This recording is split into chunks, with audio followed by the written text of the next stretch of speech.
다니엘이 워낙 출중하니까 어디 가든지 여러분 살아가다 보면 정적들이 있고요, 시기 질투하는 사람들이 있지 않습니까? 그래서 다니엘의 삶 속에도 많은 시기 질투가 있었는데, 굴러온 돌이 박힌 돌을 빼내는 격이었죠. 포로로 잡혀온 사람이 그 나라의 재상들을 다 밀어내고 최고의 그 위에 있는 총리가 되었으니까 그 바벨론 나라의 재상들의 볼 때는 얼마나 눈에 가시처럼 보이겠어요. 그래서 털을 보고 털어봤는데도 이 다니엘에게는 털어도 먼지가 안 나는 거예요. 그래서 다니엘이 하는 업무를 또 통해서 여러 가지 평가를 하고 부정적인 면을 끄집어내려고 하는데 찾을 수가 없었습니다. 그래서 이들이 고민하다가 다니엘을 이제 물리치고 그 자리에서 밀어내기 위해서는 단 하나의 방법밖에 없었던 겁니다. 그것은 신앙의 문제였어요. 그들이 믿는, 다 바벨론 사람들이 믿는 신앙이 아닌 여호와라는 하나님을 그들이 믿고 있는 겁니다. 그래서 그 신앙의 문제를 시비를 걸어야 되겠다. 그래서 특별법을, 왕을 설득을 하고 특별법을 만듭니다.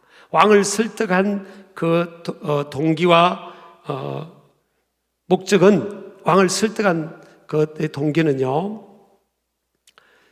왕의 리더십을 강화시키고자 하는 거죠. 그래서 왕이시여, 한 달 동안만 왕 외에는 아무에게도 절을 하게 하지 맙시다. 그들이 믿는 신에게도 사람에게도 절을 하지 말게 합시다. 그렇게 하는 사람은 다 사자굴 속에 사자의 밥이 되도록 사형을 시키는 그런 법을 정합시다. 한 달만 정합시다. 그래야 온 이 넓은 나라 백성들이 왕의 리더십을 인정하고 왕권이 강화될 것입니다. 그렇게 이제 그 바벨론 나라 재상들이 건의를 한 겁니다. 왕이 들어보니까 인간적으로 볼 때는 맞는 말 같이 보이거든요. 그래서 그렇게 하자. 그래서 한 달 동안은 누구든지 어떤 신에게도 기도하거나 예배하거나 절을 하거나 사람에게 절을 하거나 신상에 절을 하면 그것은 사자밥이 되는 겁니다. 그런데 다니엘이 너무나 지혜로운 사람이기 때문에 그 특별법이 자기를 죽이려고 향하는 법이라는 것을 알았어요. 그것을 알았음에도 불구하고 그는 집으로 돌아가서 여전히 하던 대로 예루살렘을 향한 집의 창문을 열어놓고 그는 무릎을 꿇고 기도하고 예배했습니다. 그것을 이 다니엘의 정적들이 봤어요. 야, 드디어 걸려들었다. 그래서 그것을 목도하고 정글을 딱 잡고 이제 왕에게 갔습니다. 왕이시여, 왕이 총애하는 다니엘이 지금 큰 죄를 지었습니다. 무슨 죄를 지었냐? 왕이시여, 왕이 지금 특별법을 만들었는데 그 왕권을 신장 강화시키기 위한 법인데 왕을 대적하는 마음으로 왕이시여, 다른 신에게 지금 무릎 꿇고 절을 하는 것을 우리가 다 한눈으로 보고 왔습니다.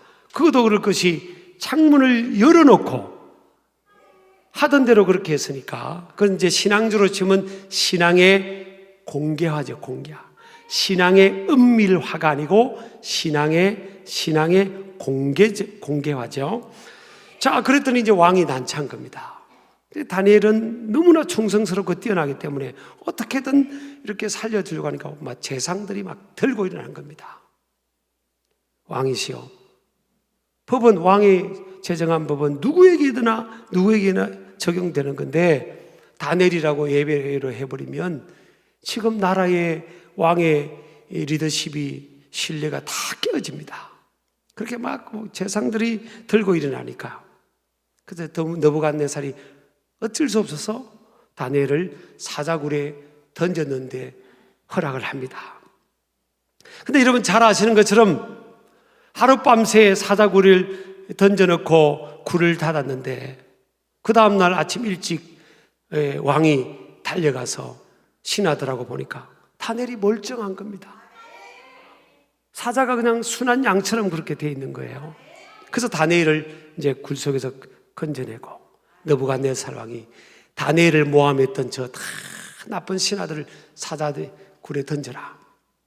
그래서 던졌더니요, 그냥 사자들이 그냥 기다렸던 듯이 사자들이 덥석 물어가지고 다 죽여버립니다. 여러분, 이런 참 정말 다니엘은 그 포로로 잡혀갔을 때가 소년이에요, 소년. 그 소년 시절에도 보면 자기 몸을 더럽히지 않기 위해서 우상 제물을 먹지 않고 몸을 더럽히지 않기 위해서요 3년 동안 고기를 먹지 않는 걸 선택합니다. 그러니까 다니엘은 소년이었을 때도 참 우리에게 도전이 되는 건요, 소년이었을 때도 여전히 신실했고 믿음이 독특한 믿음의 열정을 가지고 믿음의 기계가 꺾이지 않았죠. 타협하는 신앙이 아니었죠. 70년이 지났는데도 지금 여러분 총리의 위치고요 80대 후반쯤 되면 뭐 이렇게까지 주여 삼창하며 기도할 필요 있습니까? 뭐가 아쉬운 게 있습니까? 지금 다니엘이 정말 10대 후반 20대부터 지금 계속 총리로 지금 역할을 하고 고위공직으로 하나님 앞에 쓰임받고 있고 뭐가 왕조차도 지금 다니엘을 귀하게 여기고 그런데 뭐가 아쉬움이 있겠어요? 근데 다니엘이 이제 80대 후반쯤 된 이때 성경을 읽은 겁니다. 그게 다니엘서들 9장 2절에 나오는데 성경을 읽다가 구약 성경을 읽는 중에 예레미야서를 읽었던 것 같습니다. 저기 보면요, 곧 그 통치 원년에 나 다니엘이 책을 통해, 여기서는 책은 성경 말씀을 말하죠. 구약 성경 책을 통해 여호와께서 말씀으로 선지자 예레미야에게 알려주신 그 연수를 깨달았나니 곧 예루살렘의 황폐함이 70년 만에 그치리라. 이걸 읽은 겁니다. 예레미야서를 읽는데 예레미야서를 읽다가 이 내용을 딱 접한 거예요. 70년 만에 그치리라. 예루살렘의 황폐함이 그친다는 게 뭐예요? 70년 만에 돌아온다는 겁니다. 이게 예레미야서 25장 11절 12절 예레미야서 29장 10절에 나와요. 와, 이걸 다니엘이 지금 읽은 겁니다. 70년 만에 회복되네? 그런데 따져보니까 다 된 겁니다. 605년에 와서 538년에 이 말씀을 접했으니까. 근데 결국 이들이 언제 돌아오는가 하면요 537년에 출발을 합니다. 그래서 536년에 예루살렘에 1차 바벨론에서 포로로 귀환한 사람들이 도착한 때가 536년입니다. 그러니까 70년이 됩니다. 이 다니엘이 포로로 잡혀갔다가 돌아온 지가 70년이 돼요. 또 한 가지는 보면요, 이 예루살렘이 완전히 망한 때가 BC 586년입니다. 여러분, 이게 너무 이 연도를 너무 신경 쓰다가 그러면 머리가 빠지니까 그런가 보다 하시기 바랍니다. 그런데요, 536년에 도착해가지고 이들이 1차 포로로 바벨론에서 돌아온 사람들이 목적이 뭔가 하면 성전 건축입니다. 무너진 예루살렘의 성전을 건축해야 되겠다. 그래서 돌아온 사람이 약 5만 명입니다. 정확하게 하면 약 49,885명입니다. 엄청난 숫자가 돌아옵니다. 근데 다니엘은 못 돌아옵니다. 80대 후반이라서 그 먼 길을 같이 갈 수 없는 겁니다. 근데 딱 성경에 보니까 70년 만에 돌아오네. 근데 여러분, 그때 이스라엘 민족이 무슨 국력이 회복됐다든지 독립운동을 하는 사람들이 많았다든지 그게 아니에요. 전혀 그런 게 없어요. 70년쯤 되니까 1세대 예루살렘에서 태어났다가 포로로 잡혀온 사람들이 거의 다 죽었습니다. 죽었다는 표현이 죄송합니다. 돌아가셨어요. 다 돌아가셨습니다. 다니엘만 지금 장수의 복을 받아가지고 80대 후반까지 지금 살고 또 그러면서 공직에 있는 거예요. 야, 근데 다니엘은요, 그냥 그것을 믿는 겁니다. 뭘 믿는다고요? 하나님의 말씀을 그냥 그대로 믿는 겁니다. 여러분요, 신앙이 좋다 나쁘다 그 차이가 뭔가 하면 감정은 두 번째. 신앙이 좋다 나쁘다 그 근거는요, 말씀을 내가 믿고 있냐, 말씀을 안 믿고 있냐, 하나님의 기록된 말씀, 그 기록된 말씀이 선포되는 말씀, 그 말씀을 내가 이 말씀이 그대로 이루어질 줄을 믿고 있냐 아니냐, 그 차이인 겁니다. 근데 다니엘은요, 70년 동안 그 신앙을 유지하는데 신앙이 변함이 없어요. 그래서 우리가 어떤 사람을 일컬어서 신실하다 그러잖아요. 저 사람은 신실하다. 하나님을 일컬어도 우리가 그러잖아요. 신실하신 하나님, 신실하신 주. 그러죠? 신실하다는 게 뭐죠? 하나님을 우리가 신실하다잖아요. 그것은 처음과 나중이 변함이 없다는 겁니다. 근데 사람은 처음과 나중이 변함이 있는 사람이 있어요. 다르고 다른 사람이 있는데 어쩌다가 어떤 사람은요, 그 사람은 처음과 나중이 변함이 없는 사람이 있어요. 아침 저녁 똑같고 10년 전하고 10년 후나 똑같고 또 변함이 없는 사람이 있어요. 이런 사람은 사실 많지는 않아요. 왜냐하면 이게 쉽지 않아요. 변함이 없기가 쉽지가 않은 겁니다. 그게 신앙의 영역이든 마음의 영역이든 성품의 영역이든 이게 변함이 없는 게 쉽지 않은데 70년을 변함이 없다. 참 대단한 도전입니다. 그리고 우리에게 소망을 줘요. 다니엘이 그러니까 우리도 가능하구나. 그래서 여러분, 다니엘을 우리 신앙의 롤 모델로, 멘토로 삼기를 축복합니다. 그리고 나서 이제 예루살렘이 회복되는구나 믿은 거예요. 근데 상황은 뭐예요? 꿈이에요, 꿈. 꿈 속에도 이루어지기가 힘든 상황입니다. 근데 이거 저와 여러분이 아는 것이 이 일이 정확하게 이루어지는데, 536년에 이들이 예루살렘에 도착해서 성전 건축을 시작하는데요, 막 방해가 이루어집니다. 막 성전 건축에 민원이 들어오고요, 방해꾼들, 해방꾼들이 방해해서 성전 건축이요 20년 동안 끄는 겁니다. 20년 만에 이루어져요. 근데 그것만 생각하면 하나님의 일을 하기 위해서 우리가 저 바벨론의 좋은 직장, 공직 생활 다 내려놓고 이게 성전 건축하러 이곳까지 왔는데 왜 하나님이 안 도와주실까? 그런데요, 하나님은 우리가 생각하는 그 너머의 역사가 있는 거예요. 뭘 지금 맞추고 싶죠? 하나님은요 70년이라는 걸 맞추고 싶은 겁니다. 다니엘이 기도하고 1차 포로 귀환도 605년부터 시작하면 포로로 잡혀갔던 사람이 1차 돌아온 시간이 70년이죠.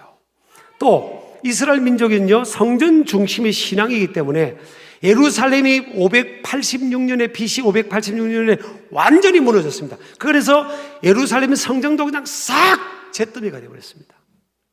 그런데 이것이 성전이 무너진 성전이 다시 재건되고 완성되는데 정확하게 70년이 걸려요.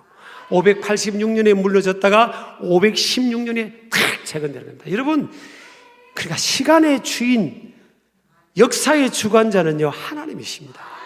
사람이 이렇게 끄떡끄떡하고 하는 것 같고 무슨 권력자가 하는 것 같아도 천만의 말씀입니다.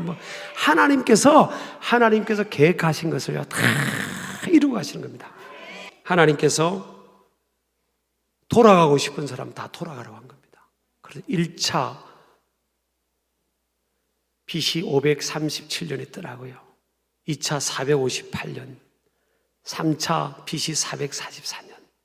그래서 1차는 스룹바벨이 지도자가 되고 2차는 에스라, 3차는 느헤미야, 이렇게 들어가는 겁니다. 그러니까 자유를 회복한 거예요. 나라의 주권과 자유를 회복해서 너희들이 돌아가서 성전도 짓고 하고 싶은 데도 하고 나라도 주권도 세우고 하라고 한 겁니다. 이게 여러분, 그러니까 해방이 이루어진 겁니다. 꿈도 꿀 수 없는 상황이 이루어진 겁니다. 그래서 이들이 뭐라고 고백하는지 아십니까? 시편 126편 1절에 보면 여호와께서 시온의 포로를 돌려보내실 때 우리는 꿈꾸는 것 같았도다. 그러니까 뭐예요? 이게 바꿔 말하면 뭐예요? 요즘 아이들 말로 하면 이게 꿈이냐 생시냐, 이게 꿈이냐 생시냐. 꿈도 못 꾼 일이 현실적으로는 꿈에도 생각하지 못한 일이 이루어져 버린 겁니다. 어떻게 이루어졌죠? 여호와께서 한 겁니다. 여호와께서 시온의 포로를 돌려보냈을 때 어느 날 하나님께서 페르시아 왕의 마음에 감동을 줘서 이스라엘 백성들을 다 돌려보내라 한 겁니다. 그러니까 페르시아 왕이 자, 다 돌아가라, 돌아가고 싶은 사람 다 돌아가라 그런 거예요. 근데 돌아가라고 했는데 돌아갈 때도 보면요, 돌아간 사람들이 나이가 연세가 많은 분들 못 돌아갔어요.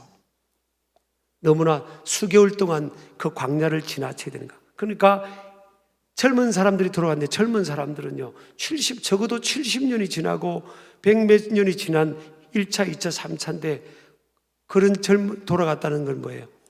바벨론에서, 페르시아에서 태어난 사람들이 돌아간 겁니다. 이것도 기적입니다. 내가 태어난 그 고향의 이후에 그립잖아요. 근데 기적은요, 예루살렘에서 이스라엘 땅에서 태어나지 않은 자녀들 세대, 이 세대가 돌아가는 겁니다. 이건요, 하나님의 역사입니다. 이 다니엘은 벌써 이것을 성경을 읽으면서 이런 일이 있을 것을 그대로 믿고 지금 뭘 하기로 결단하는가 하면 기도하기를 결단합니다. 자, 보면요, 그는 금식하며 베옷을 입고 죄를 무릅쓰고 기도합니다. 이것이 지금 성경 9장 3절에 나옵니다. 내가 금식하며 베옷을 입고 죄를 덮어쓰고 주 하나님께 기도하며 간구하기를 결심하고. 무엇을 위한 거예요? 내가 지금 나 총리 되게 해주세요, 이게 아니라 성경에 있는 말씀이 하나님 이루어지게 해달라고. 우리나라 민족이 해방이 되고 나라의 주권을 찾게 해달라고. 지금 다니엘은 아쉬운 게 없다니까요. 세상적으로 다 가진 사람이고 온 권력을 자기가 다 가졌잖아요. 그럼에도 불구하고 그것이 그의 삶의 우선의 가치가 아니에요. 그의 삶의 우선의 가치는 뭐죠? 미션, 사명입니다. 그래서 다니엘은요, 사명 중심의 사람입니다. 미션 중심의 사람입니다. 현실의 축복을 누리는 것보다 하나님의 뜻이 성취되는 것에 최우선의 삶의 가치와 의미를 두는 사람입니다. 그는 또 어떤 사람이죠? 믿음의 사람입니다. 70년이 지나도 그의 믿음이 바뀌질 않아요. 저는요, 굉장히 설교 준비하면서 굉장히 도전이 됐어요. 야, 내가 70년이 지나도 내 믿음이, 내 열정이, 물론 기력은 약해지죠. 그거는 받아들여야 됩니다. 70년이 지났는데 70년 지나고 내 체력이 똑같기를 원합니다. 그래서 똑같이 하는 막 낙심하고 그런 분도 계시잖아요. 그거는 그래요. 근데 마음의 열정, 주님을 향한 신실함, 이런 것은 어떻게 바뀌지 않는구나. 그걸 오랫동안 롱런하면서 하나님 앞에 쓰임받는 그 상황임에도 불구하고 그는 하나님 앞에 지금 뭐가 아쉽죠? 금식하고 있습니다. 그는요, 죄를 무릅쓰는 회개를 의미합니다. 베옷을 입었다는 것은 슬픔인데 회개하면 그런 그 하나님 앞에 중심의 표현을 말하는 거잖아요. 여러분, 아까 우리가 예배 초반부에 사도신경을 고백했잖아요. 본디오 빌라도에게 고난을 받아. 여러분, 본디오 빌라도에게 예수님이요, 역사는 어떻게 평가합니까? 본디오 빌라도에게 고난을 받았다는 거예요. 사실 그 현실을 보면 본디오 빌라도에게 예수님이 고난을 받지 않았어요. 오히려 본디오 빌라도는 로마 총독이었는데 예수님을 죄가 없다고 했습니다. 말렸어요. 그리고 막 물에 상징적인 표현으로 자기 손도 씻었어요. 또 부인도 말리고. 그런데 세월이 지나고 역사가 지나서 지금 어떻게 역사는 기록을 하고 있죠? 예수 그리스도 하나님의 아들은 본디오 빌라도에게 고난을 받아 십자가에 못 박혀 죽었다는 겁니다. 그럼 왜 본디오 빌라도가 이게 책임을 역사가 묻죠? 왜냐하면 그때 본디오 빌라도의 위치가 행정의 책임자였습니다. 행정의 수장이었잖아요. 그러니까 나는 괜찮아, 나는 책임 없어, 나는 내 할 도리 다 했다? 물에 손을 씻어도요, 역사는 본디오 빌라도가 예수님 하나님 아들을 십자가에 못 박은 것으로 평가하는 겁니다. 그래서 책임 있는 입지가 중요합니다. 여러분, 이 다니엘을 보면서요, 소수의 사람들의 리더십이 참 중요하구나, 그걸 우리가 깨닫게 되는데, 자, 다니엘이 많은 소년들이, 기족의 소년들이 1차 때 605년, BC 605년에 포로로 잡혀올 때 많은 소년들이 잡혀왔어요. 근데 그 믿음의 싸움을 싸운 소년들은 누구만 있죠? 다니엘하고 세 친구예요. 그들은요, 바벨론 왕이 문화정책 일환으로 이름도 다 바꾸겠지 않습니까? 이름도 다 바꿨어요. 그래서 다니엘서 1장 7절에 보면 다니엘의 이름도 벨드사살이라고 고치고요, 사드락은요, 이게 원래 바벨론 이름입니다. 하나냐, 미사엘, 아사라라는 다니엘의 세 친구 이름이 사드락과 메삭과 아벳노고로 바벨론 이름으로 다 바꾸고, 옷도 다 그렇게 하고, 또 바벨론 왕실 교육도, 바벨론 교육도 받게 하고. 근데 다니엘과 세 친구는 안 바뀌었어요. 그 신앙의 정체성을 딱 지킨 겁니다. 근데 그 당시에 같이 왔던 소년들도 하나님 믿는 소년들 아닙니까? 그 엄마 아빠들이 다 예루살렘 땅에서, 이스라엘 땅에서 믿음 있는 귀족의 자녀들 아닙니까? 근데 다 넘어진 겁니다. 왕의 명령이 떨어졌고, 어떻게 고기를 3년 동안 안 먹지? 나는 못 참아 먹을 거야. 먹고, 마음으로부터 여러 가지 합리적인 그렇게 판단을 통해서 했죠. 근데 여러분요, 이제 세월이 지나서 지금 70년쯤 지났는데 5만 명 가까운 다 넘어갔던 귀족의 자녀들이 와가지고 다니엘과 세 친구 외에는 다 우상숭배 음식 먹고, 다 왕실 술도 먹고 다 했잖아요. 근데 70년이 지났어요. 그 자손들이 5만 명이 지금 예루살렘 성전 짓겠다고 갔습니다. 그러면 어떤 일이 일어났다는 거예요? 신앙이 1차적으로는 두려워서 무너졌는데, 다니엘하고 세 친구를 보면서 이 무너진 소년들이요, 우리가 결과적으로 유튜브에 볼 수 있는 거예요. 야, 우리도 다니엘처럼 살아야 돼. 우리도 저 세 친구처럼 저렇게 살자.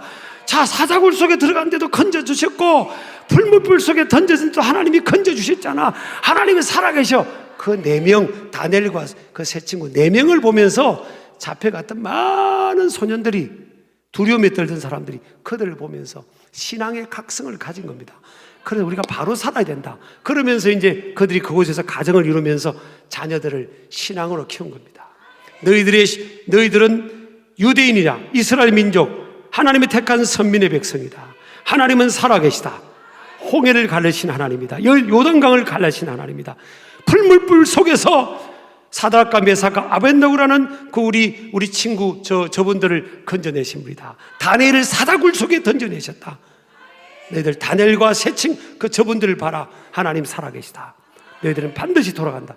이 다니엘과 세 친구 때문에 신앙의 각성이 일어나고요, 자녀들도 믿음으로 바로 세운 겁니다. 여러분, 우리 자손들은 안 돼. 이거 여러분, 그러면 그건 직무유기고요, 빌라도 총독이 되는 겁니다. 본디오 빌라도가 되는 거예요.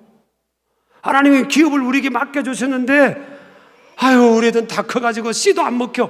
여러분, 하나님을 크게 보시고 말씀을 붙들고요, 다니엘처럼 우리도 기도하고 예수님을 꼭 붙들고 이렇게 하나님 앞에 나아갈 때 여러분, 역사가 일어난다니까요.